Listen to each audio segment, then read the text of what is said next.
प्यारे बच्चों, 9वीं कक्षा के विज्ञान के 8वें चैप्टर गति के 5वें लेक्चर में आपका स्वागत है।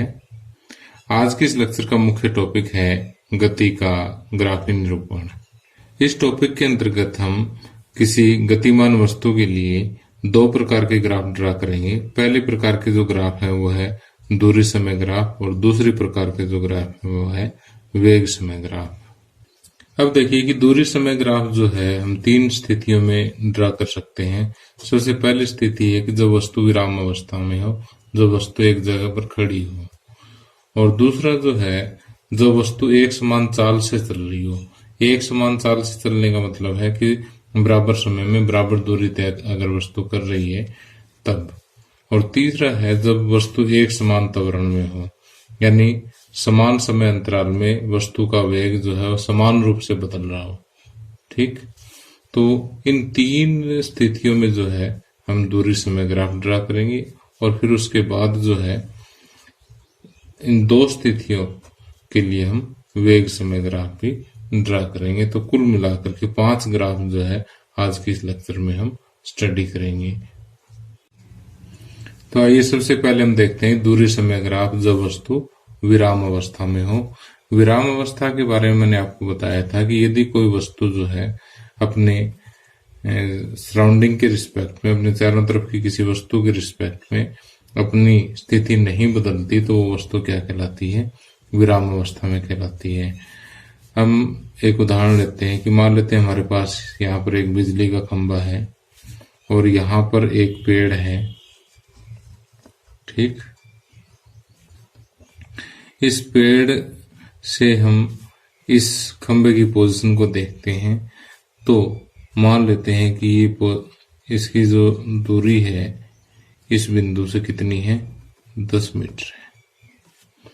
ठीक, तो अब देखिए कि समय के साथ साथ ये दूरी नहीं बदलेगी। जैसे मान लीजिए कि अभी हम देखते हैं कि ये पेड़ से इस खंभे की दूरी जो है 10 मीटर है। अगर 10 सेकंड बाद में देखेंगे तब भी क्या रहेगी? 10 मीटर रहेगी। 20 सेकंड बाद में देखेंगे तो भी 10 मीटर रहेगी। कल देखेंगे तो भी क्या रहेगी? 10 मीटर रहेगी। तो हम ये कह सकते हैं कि ये जो इलेक्ट्रिक पोल है, बिजली का खंभा है, कैसी अवस्था में है? विराम अवस्था में है। अब इस विराम अवस्था के लिए दूरी और समय के बीच में ग्राफ ड्रा करना आपने। तो जैसे हम मैथमेटिक्स में ग्राफ ड्रा करते हैं ना, ऐसे ही करना है। ये आपको पता है, जैसे मैथमेटिक्स में आपने इस तरह से ग्राफ ड्रा किए होंगे कि ये क्या होता है? एक्स एक्स होता है और ये क्या होता है? वाई एक्स होता है। ठीक, तो हम सिर्फ इतना सा पोर्शन इसका ड्रा करते हैं ग्राफ का। ये लो, ये एक्स एक्स और ये वाई एक्स। तो एक्स एक्स की तरफ हम ले लेते हैं समय और इधर ले लेते हैं हम दूरी। ठीक, दूरी को हम एस से डिनोट करते हैं, समय को टी से डिनोट करते हैं। तो अब देखिए कि इसी स्थिति के लिए हम एक टेबल ड्रा करते हैं, क्योंकि ग्राफ ड्रा करने के लिए हम मैथमेटिक्स में क्या करते हैं? टेबल ड्रा करते हैं ना, ऐसे ही एक टेबल, एक सारणी बना लेते हैं। तो देखिए कि जब समय 0 है, जब हमने टाइम नोट करना शुरू किया तब इसकी स्थिति कितनी है? 10। समय जब 1 सेकंड हुआ तब भी स्थिति कितनी है? 10 मीटर है। 2 सेकंड में भी 10 है। इसी तरह से आगे अगर हम 3 सेकंड पे देखें तब भी स्थिति कितनी रहेगी? 10 मीटर ही रहेगी। ठीक, तो अगर ऐसी स्थिति के लिए आप समय और दूरी के बीच में ग्राफ ड्रा करोगे तो समय देखिए 0, 1, 2, 3, 4। ठीक, और यहाँ पर हम ले लेते हैं कि 5 और 10 ये दूरी होगी। तो जब समय 0 है तब दूरी कितनी है? 10। समय 1 है तब भी दूरी 10। तो समय पे 1 चलिए, दूरी पे 10, तो इन दोनों का कॉमन पॉइंट कहाँ आएगा? यहाँ आएगा।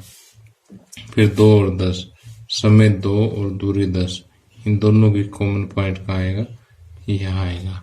ठीक, देखिए कैसे पॉइंट कैसे ड्रा कर रहा हूं, ध्यान से देखो कि जैसे 2 और 10, समय पे 2 चले, दूरी पे 10 चले, इन दोनों की सीध देखो कहाँ गई, यहाँ गई, तो यहाँ पॉइंट लगा दिया। अब 3 10, समय पे 3 चले, दूरी पे 10, ठीक, इन दोनों को देखो, ये कॉमन पॉइंट आ गया। ठीक, तो इस तरह से इसका जो ग्राफ आएगा वो कैसे आएगा, एक सरल रेखा आएगी जो कि समय x के समांतर होगी। ठीक, तो देखिए ये सारी बात जो है आपने बिल्कुल सिंपल हिंदी में लिखनी है कि जब वस्तु विराम अवस्था में हो तो दूरी समय ग्राफ जो है वो समय x के समांतर एक सीधी रेखा होगी। क्या लिखेंगे, जब वस्तु विराम अवस्था में हो तो दूरी समय ग्राफ, या ग्राफ को आलेख कहते हैं हिंदी में, कि ग्राफ समय x के समांतर, समय x के समांतर एक सीधी रेखा होगी। ठीक, अब कोई स्टूडेंट पूछते हैं सर कि जैसे आपने ये टेबल बनाई है, ऐसे हमें बनानी है क्या? तो आपको ऐसा टेबल बनाने की कोई ज़रूरत नहीं है, ये जस्ट मैंने आपको समझाने के लिए बताई है। आपने सिंपल ऐसे करना है कि ये एक्स एक्स, ये वाई एक्स, एक्स की तरफ आप समय ले सकते हैं, ठीक, और इधर दूरी ले सकते हैं, ठीक, और यहाँ पर एक सीधा ग्राफ आप ड्रा कर दीजिए। ठीक, और फिर ये वाली लाइन जो मैंने ऊपर बताई ये लिख दीजिए, बस इतना से आर्टिकल है ये। तो ये जो चीजें मैं आपको समझा रहा हूँ ये मैंने नोट्स में लिख दी है, और नोट्स आप इसी वीडियो के डिस्क्रिप्शन में लिंक दे रखा, वहां से डाउनलोड कर सकते हैं। ठीक है, अब आगे आता है दूरी समय ग्राफ जब वस्तु एक समान चाल से गतिमान हो। एक समान चाल से गतिमान का अर्थ है कि यदि वस्तु बराबर समय अंतराल में बराबर दूरी तय करती हो तो उस वस्तु की चाल क्या कहलाएगी, एक समान चाल कहलाती है। उदाहरण के लिए जैसे मान लेते हैं कोई वस्तु जो है 1-1 सेकंड का अंतराल मान लेते हैं कि पहले अंतराल में 2 मीटर चलती है, अगले अंतराल में भी 2 मीटर चलती है, अगले अंतराल में भी 2 मीटर चलती है, इसी तरह से चलती रहे तो उस वस्तु की चाल क्या कहलाएगी, एक समान चाल कहलाएगी। तो जैसे यहाँ पे मैंने एक उदाहरण लिया है, ये 1 सेकंड की जगह जो है 1 सेकंड का बहुत छोटा हिस्सा भी हो सकता है समय अंतराल, ठीक है, और ये 2 मीटर की जगह पे आप कुछ भी ले सकते हैं। ठीक है, ये वस्तु की स्थिति पर डिपेंड करता है। अब चलो हम इसी उदाहरण के आधार पर एक टेबल ड्रा करते हैं कि जब यहाँ पर ले लेते हैं उसकी दूरी और ये ले लेते हैं समय। जब समय 0 है तो स्थिति भी 0 है। जब समय 1 सेकंड है तो वस्तु की स्थिति देखिए कितनी होगी, 2 होगी। और जब समय 1 और 1 2 सेकंड हो गया तो वस्तु कितनी चल पड़ी है, 4। इसी तरह से समय 3 सेकंड है तो वस्तु की स्थिति कितनी होगी, 6 होगी। ठीक, और अब इस टेबल के आधार पर अगर हम ग्राफ ड्रा करना चाहें तो देखिए ये एक्स एक्सिस है और ये वाई एक्सिस है। एक्स एक्सिस की तरफ हम क्या ले लेते हैं, समय ले लेते हैं, और वाई एक्सिस की तरफ हम क्या ले लेते हैं, दूरी ले लेते हैं।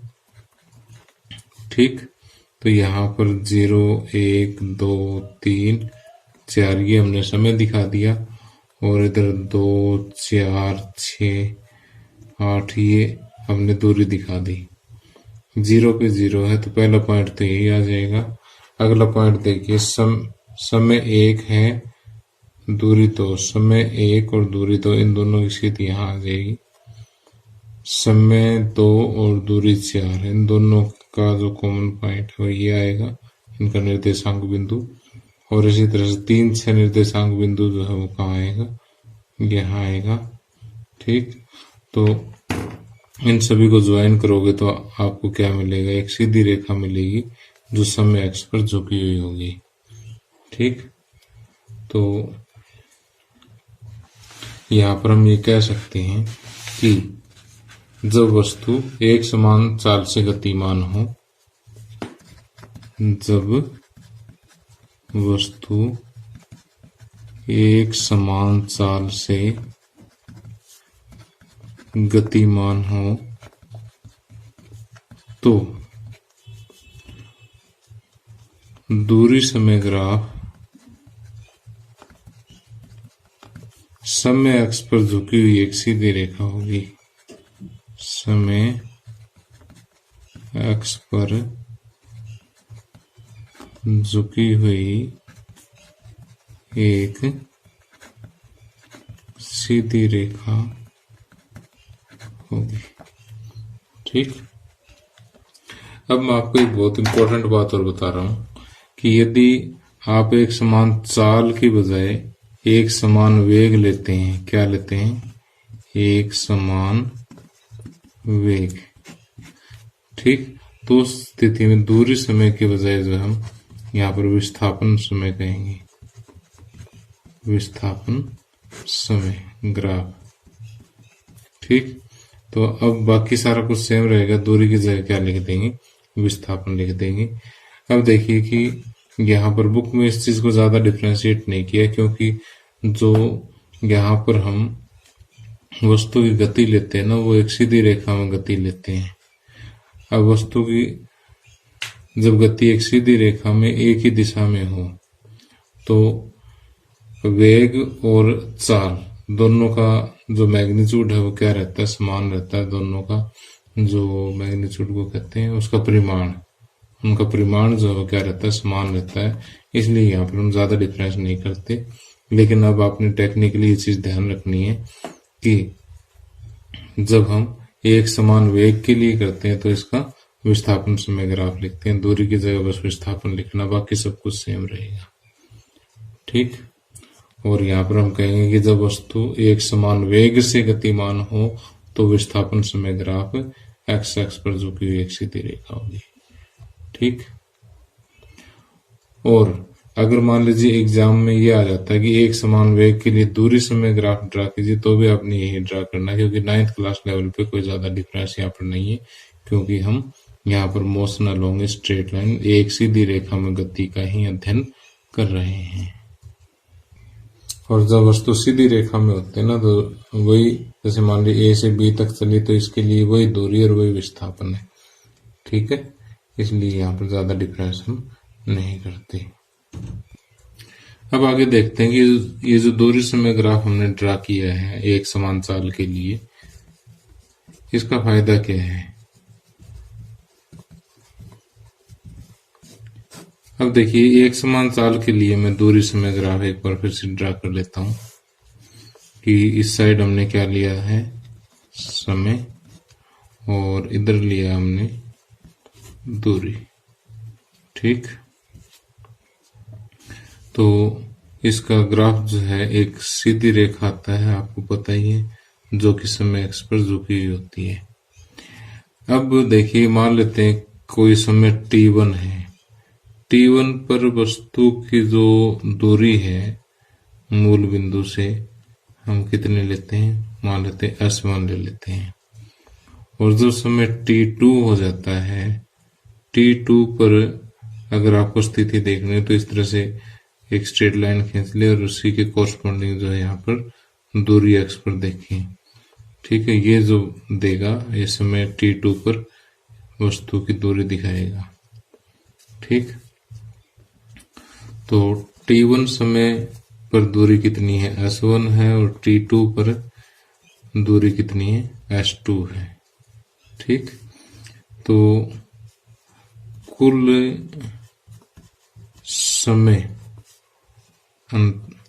समय जो है इस अंतराल में कितना हो गया, t2 माइनस t1, कि यहां से यहां तक t2 समय, यहां से यहां तक t1 है, तो ये जो समय है हम सिर्फ इतना देखना चाहते हैं, ये कितना होगा, t2 माइनस t1। और अब देखिए कुल दूरी कितनी होगी कि यहां से लेके यहां तक S2 है, यहां से यहां तक S1 है, तो हमें दूरी तो ये देखनी है। तो ये हो जाएगा S2 माइनस S1, क्योंकि पूरे इतने बड़े में से ये घटाएंगे तो इतना इतना बचेगा ना, तो S2 माइनस S1। तो अगर S2 माइनस S1 यानी ये वाली दूरी अगर मैं देखूं तो ये इसके बराबर है, और T2 माइनस T1 ये वाला देखे तो इसके बराबर है। तो यहां पर मैं नाम दे देता हूं इसको ABC। तो कुल समय जो है इस चित्र में T2 माइनस T1 जो है वो AC के बराबर होगा, और कुल दूरी जो है वो इस चित्र के अनुसार S2 माइनस S1 BC के बराबर होगी। ठीक,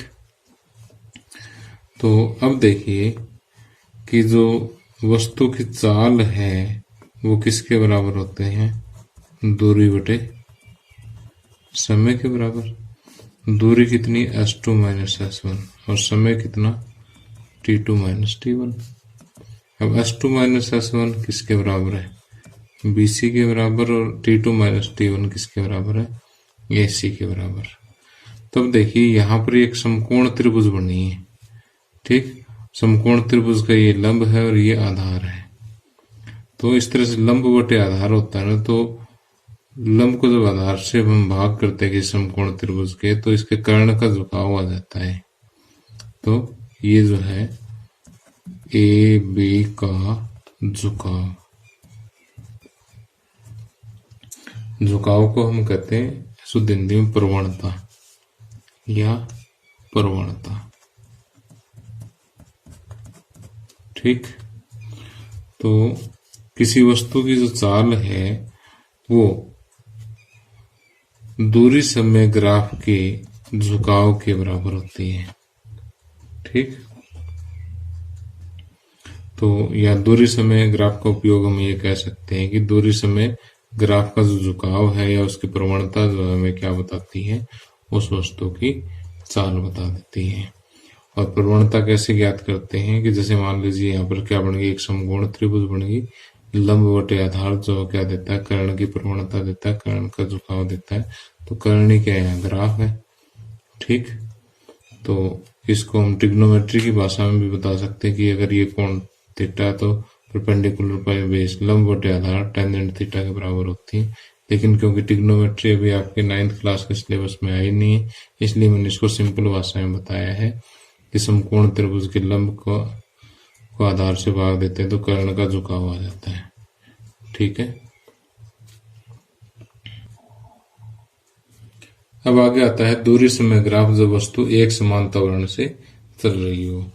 तो एक समान त्वरण का मतलब है कि किसी वस्तु की जो वेग है वो एक समान रूप से बदल रहा हो। कि जैसे हम एक उदाहरण के रूप में देखते हैं कि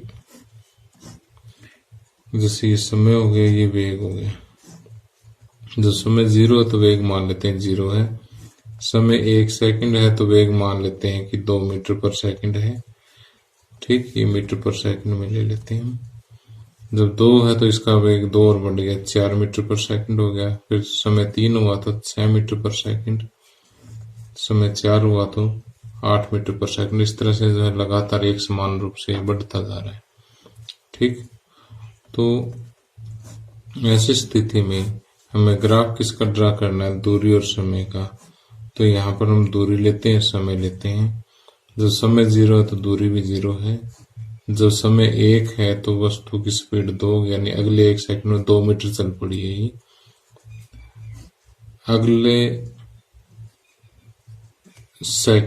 अगले समय अंतराल में जो है 4 और चल पड़ी है, तो 2 पहले थी, 4 और हो गई, यानी 6 मीटर टोटल डिस्टेंस हो गया। ठीक, टोटल दूरी कितनी होगी, 6 होगी। 3 सेकंड में टोटल दूरी 6 और 6 12, यानी अगले 3 सेकंड में 6 चली है ना, तो 6 पहले चल चुकी, तो 6 और 6 12। इसी तरह से 4 सेकंड में 12 और 8 20, तो ये आ जाएगा। तो अब हमें दूरी और समय के बीच अगर ग्राफ ड्रा करना है इस स्थिति के लिए, तो इसका ग्राफ जो है कुछ इस तरह से एक वक्र रेखा आएगा। ठीक, तो इसको हम बिल्कुल आसान सी भाषा में लिख सकते हैं कि दूरी समय ग्राफ जो वस्तु एक समान त्वरण से चल रही हो। वस्तु में एक समान त्वरण होता है यदि वह सीधी रेखा में चलती है और समय के समान अंतरालों में समान मात्रा में वेग बढ़ता है। यानी पहले तो आपने उसका एक समान त्वरण की परिभाषा देनी है। इसलिए इस प्रकार की गति के लिए चली गई दूरी और समय के बीच का ग्राफ जो है क्या होगा, एक वक्र रेखा होगा, जैसा कि चित्र में दर्शाया गया है। अब आगे आते हैं वेग समय ग्राफ। तो अब देखिए कि वेग समय ग्राफ जो हम दो प्रकार की चाल के लिए ड्रा करेंगे। एक तो एक समान चाल से चल रही वस्तु के लिए और दूसरा एक समान त्वरण से चल रही वस्तु के लिए। ठीक, तो पहले आप ऐसा करें कि जो मैंने आपको अभी 3 ग्राफ जो ड्रा करवाए हैं उनको आप अच्छी तरह से एक बार ड्रा करके देख लें। उससे अगले लेक्चर में मैं आपके दोनों ग्राफ ड्रा करवाऊंगा और इन ग्राफ की क्या इंपॉर्टेंस है वो मैं आपको बताऊंगा। ठीक है, तो ये जो ग्राफ है ये आगे हमारे गति के समीकरण आएंगे, उनको ड्राइव करने में, उनको सिद्ध करने में भी हमारी हेल्प करेंगे। तो अगला लेक्चर बहुत ही इम्पोर्टेंट है, उसको आपने मिस नहीं करना।